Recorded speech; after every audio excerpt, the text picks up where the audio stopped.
Hi, welcome to Organic Politics. Today is November 3rd, 2015. I'm Anna Stevens. I'm the Outreach Coordinator at Vermonters for Criminal Justice Reform. And we're going to talk about and think about and consider the criminal justice reform movement, looking at the system that is our current criminal response.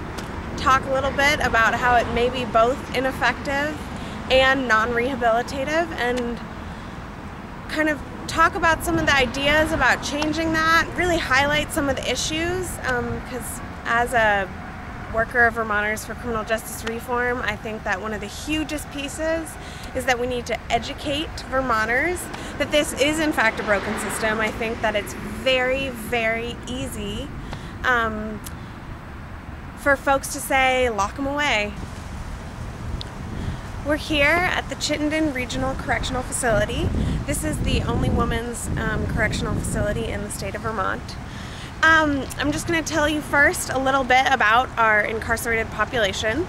We have about 1,800 folks currently incarcerated in Vermont. Actually, not all in Vermont. Probably about 280 right now. Vermont men are incarcerated in Michigan. That contract is $6.6 million of our tax dollars annually, pays to sustain that.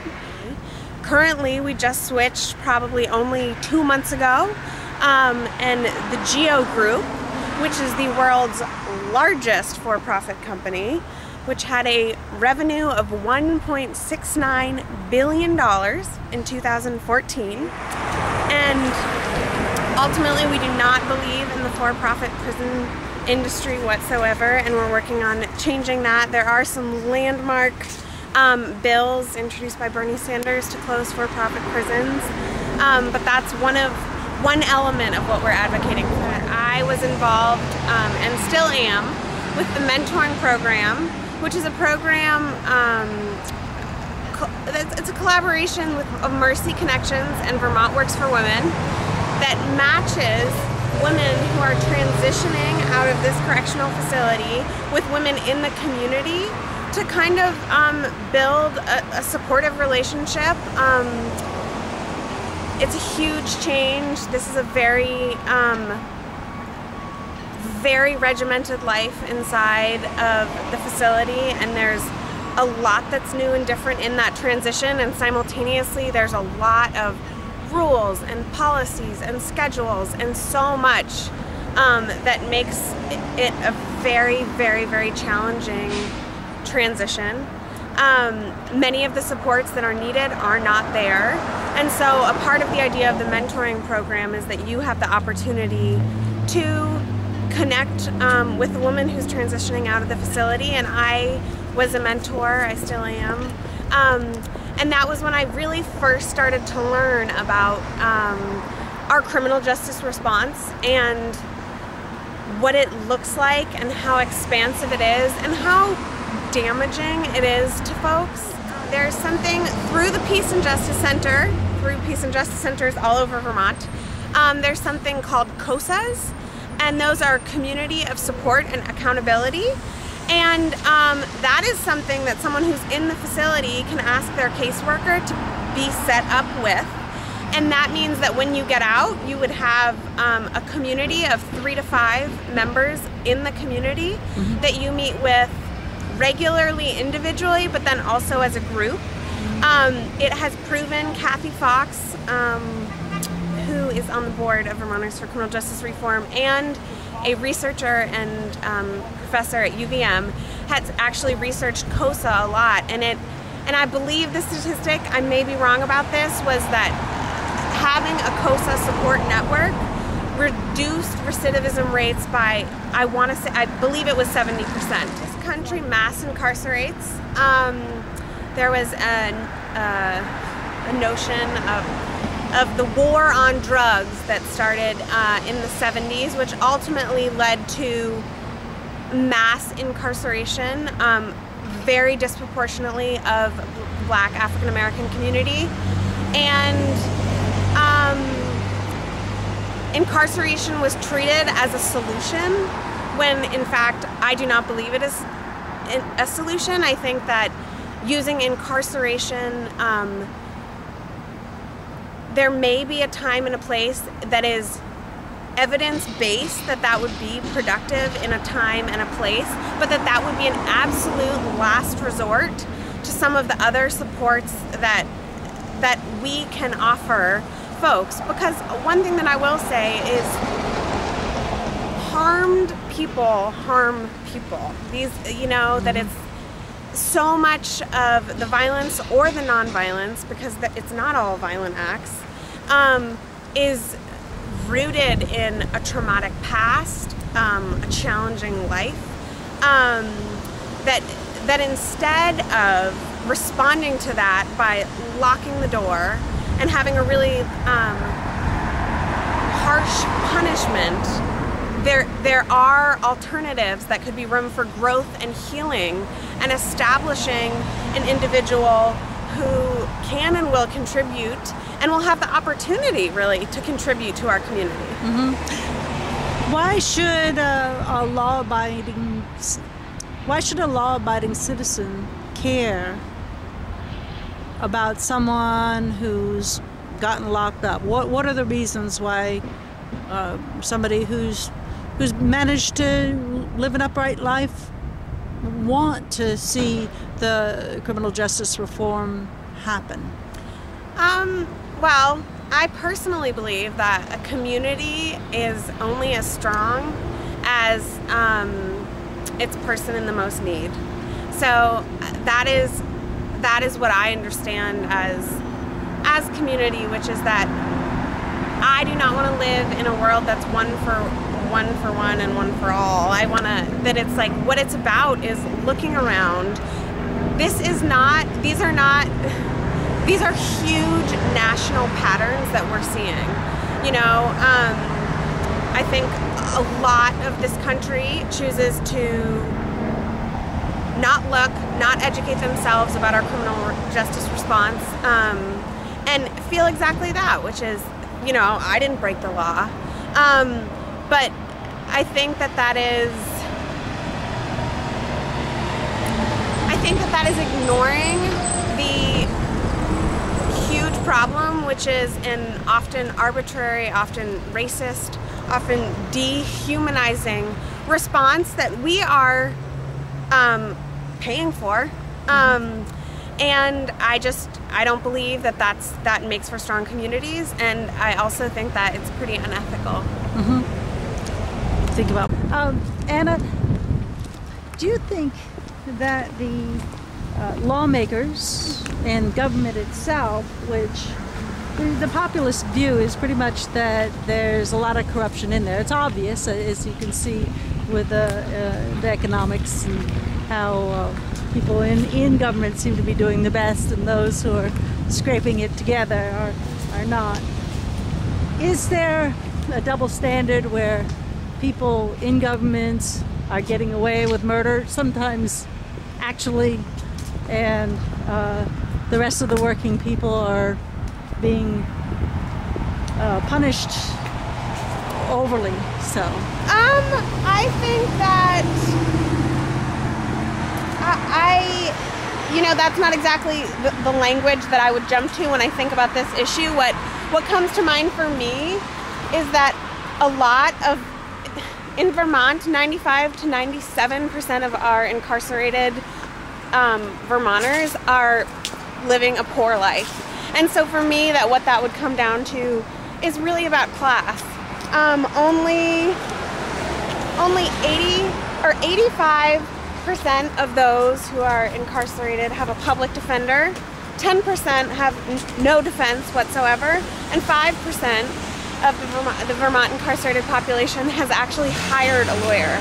So I think that what that actually highlights is that the system, that the justice system may inherently be unjust in some of these fronts, that when we zoom out and look at who's being incarcerated and what for, and the fact that women are incarcerated 4 times as regularly for nonviolent offenses as men, that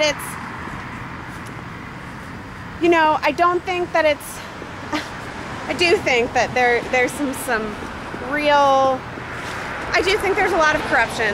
I do think that, but I would say in terms of like really looking at this population, that a lot of what's at the base of this and at the root of this is that this is a class issue.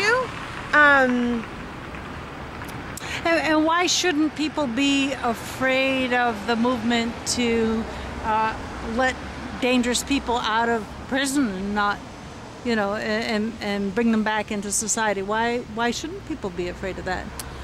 Well, I do not think that incarceration decreases crime. I don't. I actually think that the experience of incarceration can instill deeper trauma, establish gang mentalities, that some of that violence that, both emotionally and physically, that may have been a part of someone's past that led them to finding themselves encountering the correctional system is perpetuated. The facilities, these are not rehabilitative, like nurturing, there's no question about where your pain comes from that causes actions that are against the law. And so I don't think that incarceration is actually increasing public safety. I think that there are alternatives. Can you describe them? Yeah, I mean, this is something that we think about every day. Can we describe them? One option that I think about a lot is, for example, the COSA option, which is, what does it mean to uplift people who instead are downtrodden, and to really give them the opportunity to contribute to the community in a way that they may not have previously had the opportunity. CRCF is really lucky to have Writing Inside Vermont, which is actually one of our collaborative partners, that does weekly writing workshops. That is a meaningful thing that happens in the facility. Likewise, the mentoring program, Vermont Works for Women, has someone that works in here full time. That there are elements of that. Those are few and far between. It seems to me that they're more available in the women's facility,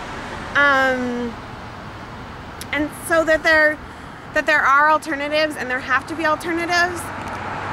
How about restorative justice? How do you feel about the restorative justice movement? Is that the one and the same as the COSA? It essentially is, skirting the courtroom altogether. I think that the best thing that you can do for someone who is interacting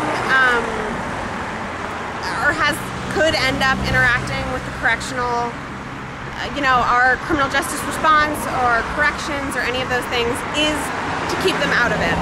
That is the best thing that we can do for folks who have found themselves in those unfortunate circumstances. The best thing, the most supportive thing that we can do as a community is to have alternatives, such as restorative justice, that keep them outside. Because you think about, there's the movement to ban the box. You think about, all it takes is having to check on a job that you have been arrested, or that there are these elements that being connected to the Department of Corrections can follow you and change the rest of your life. And so one of the most, beneficial things that we can do to help someone is really kind of keep them out of that system, keep their name out of the system, and that there are ways that Vermont is establishing to do that, which is really, really great.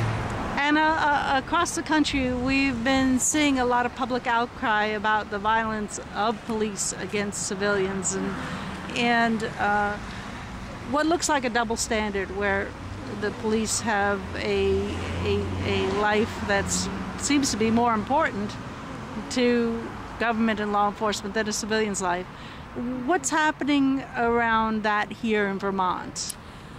I would say that one of the first things that come to my mind when you say that is that there is institutionalized racism in this country that folks are not only afraid to talk about, but also really choose not to handle. I think that there are There are movements to train police forces around the country about racial bias, about even trainings about, when you can use your firearms. A lot of police forces don't even have those trainings. And I mean, with the exception of your initial licensing. And so to have those be reoccurring trainings, I think is really important. I am so sorry to say that this is coming up right now for us as a community in Burlington. There were a few young women of color who came home to KKK posters tucked in their door, their mailbox.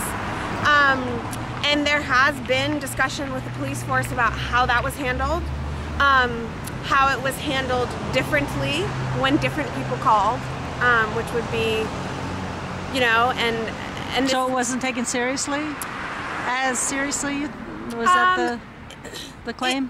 It took stepping in on behalf. The state's attorney ended up calling the police force in Burlington. When initially the call had been brought in, it was not handled, and the police chief has acknowledged that and said we did not respond as we should have the first time around, albeit it changed the second time around. But again, what did it take for the second round time to happen was the advocacy of folks who are not young women of color in this community. So I would say that these are questions we're asking right now. We're asking it of our community. We're asking it of our, the city councilors are talking about it. The police force is talking about it. So that I would certainly say that violence, cannot be accepted on some grounds and not other grounds. And I would also say, as a country right now, we need to really be looking at the racism that exists, that is pervasive, that we can see. About 1.5% of the Vermont population identifies as Black or African American, and over 10% of the incarcerated population identifies as Black or African American. So that alone, to me, we are seeing vastly disproportionate amounts of incarceration in Vermont and all over the country. Yeah, I find it amazing that we were the first state to eliminate slavery, and yet today we may be the whitest state in the nation. What is it like? Do you have a sense of what it's like for Black people living in Vermont? I can never ever actually speak to that experience. What I do know is that I see that Vermonters, as owning that fact, and like looking around at predominantly like white towns, with the exception of course, like our glorious diversity that we do have, that it's really, really easy for people to say just that, which is, it's not really a problem in Vermont. We don't have problems with racism in Vermont. That's not what our state's about. And I think that is what happens. I think that, I don't think that white people, myself included, have to face racism. And I think that what's disturbing is that because we don't have to in the same way that we don't choose to, and when in reality it is our responsibility to really be like bringing this issue to light and acknowledging it and making changes, and loud changes about that. Do you have the down and dirty numbers of what we're spending on incarcerating people? Yeah, I do. The 2015 requested budget was about $159 million. The 2014 was 152. It grows, I would say, in small amounts every year. Incarcerating, it's different in every facility. It's different in Michigan than it is in Windsor than it is at the women's facility. If we stopped incarcerating drug and nonviolent offenses, how much would that shrink our population? It would vastly shrink our population. You know, some of those policy changes are things that we're looking at. I think that it is important to highlight how much we're paying for this broken system. I also think that it's important to acknowledge that that's not the real meat of the problem. I mean, what I would like to see is that budget was maintained, but it was used transformatively different, that it was used to provide housing, that it was used to build rehabs. So, you know, it is devastating and horrifying that so much of our tax dollars maintains this, but it's like we need that money. We need a budget to do something really big and really different. So, you know, it's tempting to say we don't want our tax dollars in corrections. What we want to see is it's not I shouldn't say just corrections. It's not specifically just corrections. It's the criminal justice response. What we want to see is that response to be effective and rehabilitative. Anna, are there any calls to action you'd like our audience to know about? Absolutely. I would say, first and foremost, we have so much information and so much more to say and tell you about how you can contribute if you check out our website, which is www.vermontersforcriminaljusticereform.org. And specifically on that website, there is a Take Action page, and we have a petition. If you sign that petition, if you so believe that there needs to be reform, as I so loudly do, if you sign our petition, you're using your voice, which is important. You also will then connect into, we send out an email probably every week and a half, every couple weeks, with really, really important news, both nationally and locally, about this movement, and opportunities to be involved in what we're doing. I would also say my call to action is always educate yourself. Educate yourself, read Caught, read The New Jim Crow, watch The House That I Live In, which was made by a Vermonter, and talk about this. Use your voice. You know, we should be angry. We should be angry. Also, if you want to learn more, if you want to get involved, you can be in touch with me. I'm the outreach coordinator, Anna, at vermontersforcriminaljusticereform.org. I'd be happy to be in touch about participation, but educate yourself, use your voice, ask the candidates about where they stand on these issues. That is an important piece. So bring this to the forefront of our discussions with our neighbors in our political world. Use your voice, vote. Here at the home of Susie Wisawati, who is the Executive Director of Vermonters for Criminal Justice Reform. Susie has been passionate on creating a more compassionate and more user-friendly justice system that actually has a better outcome. Would you say that's accurate? Yes, and I would add more effective. You know, better outcome is really important because what we're proposing is a different kind of system that actually would be more effective in increasing public safety. Mm-hmm.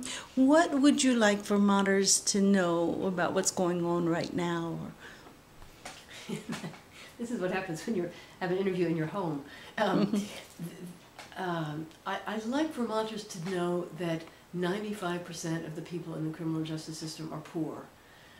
That is, they qualify for a public defender or they represent themselves. In other words, they can't afford a private attorney. In fact, it might be a little higher than, it might be 95 to 97%. Are you saying that the economic environment, if that were altered, then we wouldn't be having these crimes?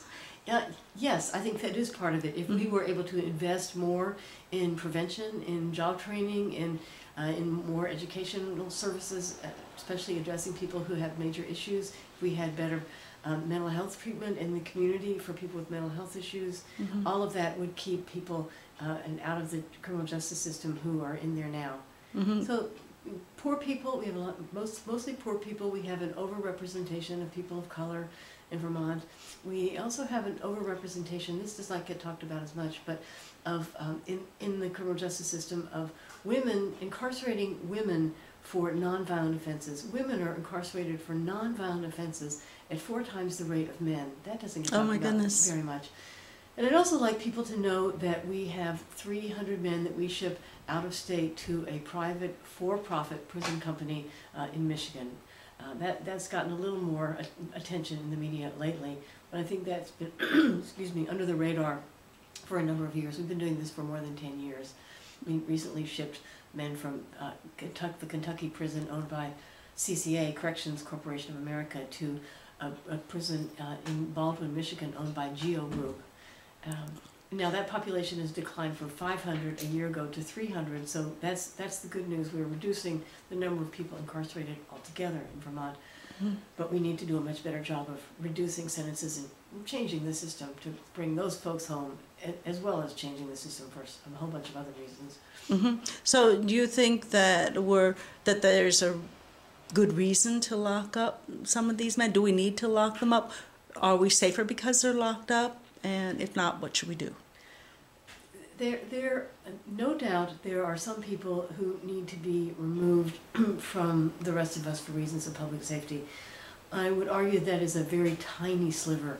You know, I was thinking recently that if we could get people to look at say, so this is the universe of human behavior, and what used to be criminalized was this tiny little sliver here. You know, 30 years ago we had 9 women incarcerated. Now we have 150 to 170, depending. What we've done is we have increased the sliver, the amount of behaviors that we consider crimes, in a misguided attempt to prevent bad things from happening. Making something a crime doesn't prevent it from happening. You know, punishment is not a deterrence. So, you know, keeping some people away from the rest of us who are extremely violent may be a good reason to lock some people up. I'm not a prison abolitionist completely, but all the rest of those people do not need to be locked up. Well, you've had experience as a member of the legislature, and what's going on here? Why are there people in the legislature who are creating so many types of criminalization in order to lock people up? What's going on? Is there a double standard, or can you speak to that? Yeah, I would love to speak to that, because this is a tough problem. Let me say first that this is the legislature is responsible, obviously, for the laws that the legislature creates, but the legislature responds to the public. So, and DOC often gets the blame, and sometimes the courts get the blame. But this is really an us issue. We all have a role to play. So, yes, the legislature has created new crimes. In fact, just this past session, created a new crime around. It wasn't sexting. It was internet. I'm not thinking as well as I might because I've got a cold. But so I'll skip this last year, and it'll come to me. And the year before, when I was there, what we did in order to get the pretrial services bill passed, which is a really good bill, was we increased penalties for breaking into a home. And a home is called an occupied dwelling, whether it's actually occupied or not.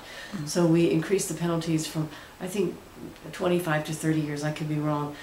The point of it is that was a completely unnecessary thing that we did in the House in order to get the bill passed, because some folks wanted it in the Senate, with the idea that if you increase the penalty, then maybe people wouldn't do it, which is not just on the face of it, but intuitively. We can all understand that makes no sense. Nobody who's about to break into a house because he's an addict and is looking for somebody's money or their drugs in their medicine cabinet is going to think, oh, now I'm not going to do it because the possible penalty is 30 years instead of 25 years, right? That's not the way people's brains work. So we do it because the public comes to us saying, this bad thing happened, can you make it a crime? Or let's make increased penalties for assaulting a police officer. Let's make increased penalties for assaulting a nurse. Let's make increased penalties for assaulting this, that, and the other category of person. That's very interesting. And nobody should be assaulted. Right. But the point is, the larger point is, how do we prevent those behaviors? And if this, making something into a crime or increasing penalties, doesn't prevent it, then what could? That's what we need to be talking about.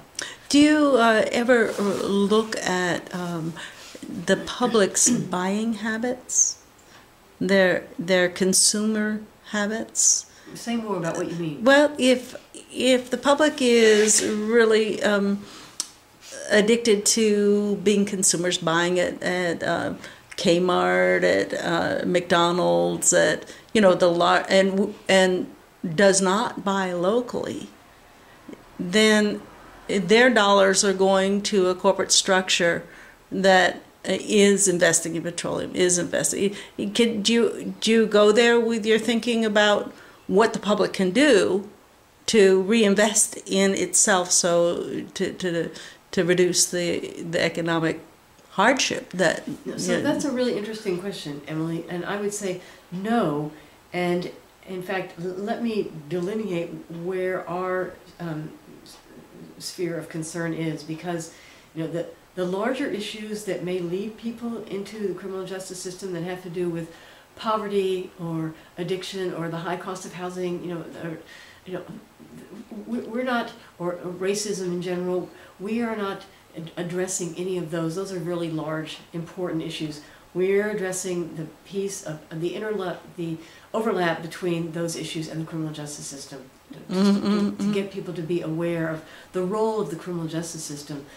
Because as difficult as it is to be marginalized economically, if you are marginalized economically and you get involved with the criminal justice system, your situation is only made worse, and you come out and you have a criminal conviction, now you're even more marginalized. So, but you're also a burden on the the Medicare, all those systems, on the food stamps business system, aren't you? Moreover, when you're coming out of prison and so forth. In other words, are we efficient with our tax dollars? How much are we spending of our tax dollars for a system that has marginal outcomes? I mean, can we? Yeah. So I wonder whether people know that it costs about $57,000 or so to incarcerate a man in Vermont, and about $85,000 to incarcerate a woman in Vermont. So that's more than most people are making. Exactly.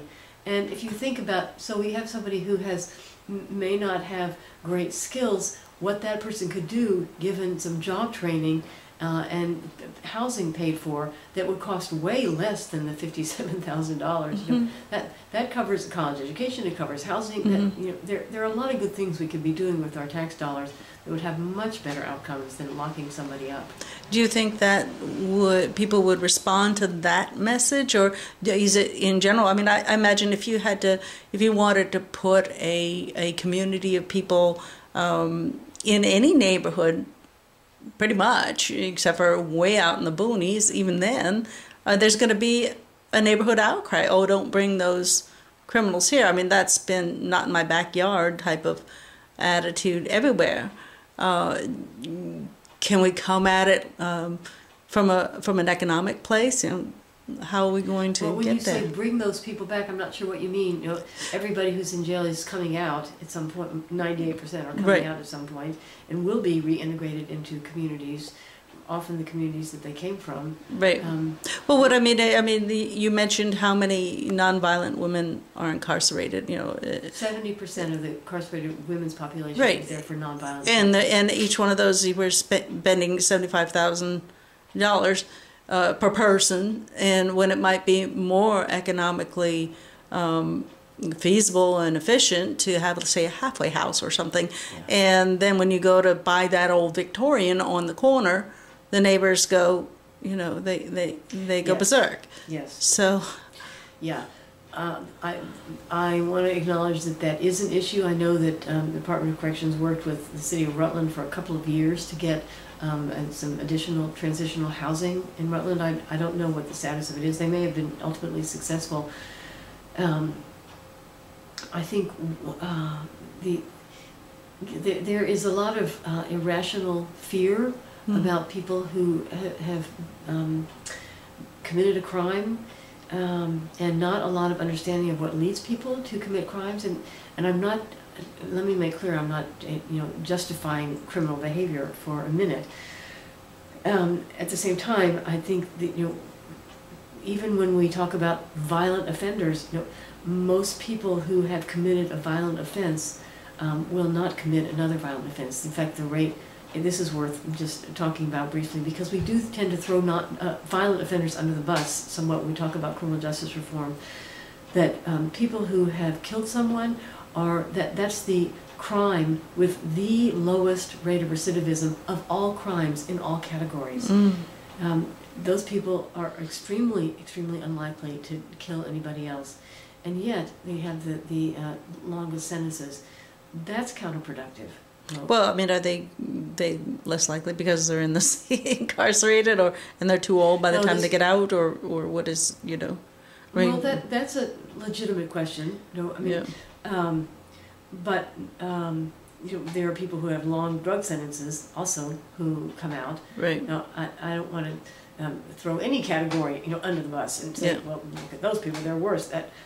I think that what I really would like to suggest is that it's important in the conversation around criminal justice for us to look at all the stereotypes, and compare the stereotypes to the evidence. Yeah. I think there's one stereotype that if somebody gets into the criminal justice system, if they get snagged, then they must have been doing something wrong if they take a plea agreement for something. And I've gotten letters from people who themselves thought that until they took a plea agreement, because they just went in there like a deer in headlights. They had no idea how vicious the system was going to be to them. They thought if they said, okay, I did it, even though I didn't really do it, but I'll say so because let's all get along. How much is that? So 95% of cases result in a plea bargain, and people don't understand the consequences of having a conviction, and especially young people will often take a plea bargain, not really understanding that means that they're pleading guilty, and maybe to a lesser charge, but they're going to come out with a criminal conviction that's going to impact them the rest of their lives. And there are some advocates who have said, if we could get the word out and tell everybody to not agree to a plea bargain, the whole system would come to a halt, within a couple of weeks, because it would be overwhelmed with people needing real court cases. But I want to say something else about what you started that question with, which is the assumption that people make fairly, except that it's wrong. The assumption that if somebody's in jail, he or she must have done something wrong. And that goes back to our history of having created more crimes, naming things as crimes that weren't crimes years ago, and maybe arguably shouldn't be crimes. If you don't know anything about the system, you assume it works, because that's how human beings operate. We tend to think the best and assume that systems work. Only when you have encountered it do you start to discover, well, actually, it doesn't work. That's true. There's so much to talk about in this whole realm of what we're going to do, and I think how do we? I don't know if we can eliminate. I think people are tired of being afraid. And hopefully they're tired of being afraid of each other. I mean, now we don't know who to be afraid of. Should we be afraid of, what's coming down on the presidential level and the executive level? Who is there to be afraid? I mean, where's the turning point where we stop being afraid, but not be unsmart? Yeah. That is such an important question. So I live in Burlington, and I've noticed that the Burlington Free Press has turned into a crime rag. And that's mainly what's reported, aside from the obits and the comics and the sports. It's about what crimes have been committed. That goes a long way towards making people feel like crime is on the increase, and crime is on the decrease. Now, somebody recently said, crime has been on the decrease in the country for several years. There's actually been a little uptick in Vermont in the last year or so. That may be true, but overall crime is decreasing, but you wouldn't know it from media coverage. So your question about, people's fear, and we need to change the conversation to get the message out that we all care about public safety. We all want to live in safe communities, no question, and that's something that everybody shares. The assumption that the current system is going to lead us in that direction is simply a wrong assumption, and that's where you look at the evidence and you see where people who have shorter sentences have a lower rate of recidivism than people who have, for the same crime, who have longer sentences. Being in jail, people call jail crime school, and there's the reason for that is that you learn what you learn in jail is how to be a better criminal. So what we want is to keep people out of the system in the first place, to not load people up with a criminal conviction, if at all possible, which makes their lives harder. It makes their participation in the traditional economy harder. If they have a criminal conviction, it makes it harder to find a place to live. All that makes it harder. We don't want to create a permanent underclass of unemployable citizens. That's not going to help us with public safety. What we want is a system that values public safety above punishment. And if we value public safety above punishment, we will come to some different conclusions about how to respond to interpersonal harm. Oh, that's very well said. Thank you. Susie, is there anything you would like viewers to do or before we wrap it up? Yes, thank you. I would like people to go to our website, which is www.Vermonters for Criminal Justice Reform, and look at our suggestions for what you can do. And the first one is to sign up on our mailing list so that we can let you know what's going on. We send out regular updates about what's going on with the prison in Michigan, the for-profit prison, how we're working against that, what's going on in the state, and some steps that might be taken around how to deal with the aging population in the state. So sign up for our mailing list so that we can get more people more aware. I think it's the lack of awareness on the part of the public that's our biggest obstacle, and the more people that we can reach to let know what's going on, the better that will be. And then we also will let people know specific suggestions for times when they can call their legislators or advocate about a particular issue or write a letter to the editor about some particular thing that has come up. Thank you very much for speaking with Organic Politics. Thank you, Emily, for having me. This is Anna Stevens on Organic Politics, and thank you so much for joining us on the show.